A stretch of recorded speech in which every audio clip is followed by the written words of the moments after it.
Hello দর্শক, আসসালামু আলাইকুম।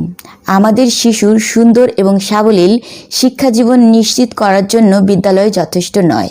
আমাদের শিশুর প্রাথমিক শিক্ষা ক্ষেত্রে হচ্ছে পরিবার।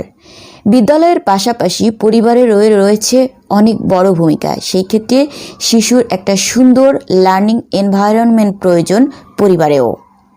পরিবারে শিশুর সুন্দর লার্নিং এনভায়রনমেন্ট নিশ্চিত করার জন্য কোন কোন বিষয়গুলো লক্ষ্য রাখা প্রয়োজন, চলুন দর্শক দেখে আসা যাক। শিশুর সুন্দর এবং সাবলীল শিক্ষাক্ষেত্র নিশ্চিত করতে হলে পরিবারে আপনার একটা সুন্দর পরিবেশ আগে নিশ্চিত করতে হবে।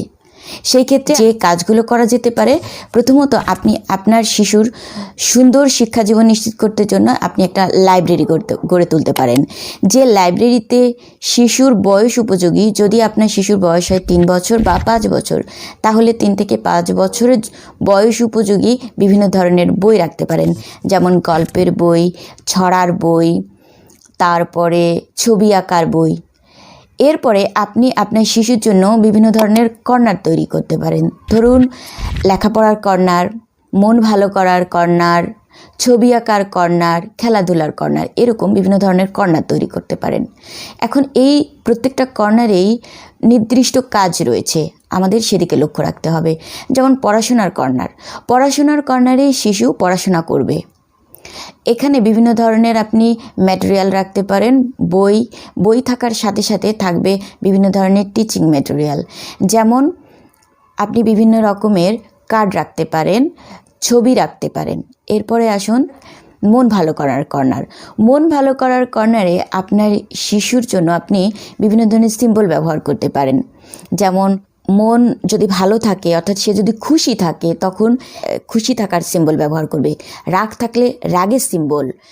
তারপরে সে যদি কষ্ট পায়, তাহলে সেই কষ্ট পাওয়ার জন্য দুঃখের সিম্বল। এভাবে আপনি সিম্বল মন ভালো করার কর্নারে রাখতে পারেন। তারপরে রয়েছে খেলাধুলার কর্নারে আপনি বিভিন্ন ধরনের টয়েস রাখতে পারেন, মাটি, বালি, এই ধরনের সহ বিভিন্ন ধরনের টয়েস রাখতে পারেন। এছাড়া বিভিন্ন ধরনের টেক্সচার রাখতে পারেন। টেক্সচার বলতে যেটা বোঝাচ্ছি, বিভিন্ন ধরনের কাপড়, যেমন সিল্ক, তারপরে রয়েছে সুতি কাপড়, একটু খসখসে ধরনের কাপড়। এগুলো দিয়ে খেলাধুলার সময় আপনার বাচ্চার ফাইন মোটর ডেভেলপ করবে। এভাবে বিভিন্ন ধরনের টয়েস আপনি খেলাধুলার কর্নারে রাখতে পারেন। এরপরে এই কর্নারগুলোতে কি কি কাজ থাকবে, অর্থাৎ প্রত্যেকটা কর্নারের কিছু নির্দিষ্ট কাজ আছে, সেগুলো নির্দিষ্টভাবে সুন্দরভাবে পরিচালনার কিছু নিয়ম শৃঙ্খলা আছে।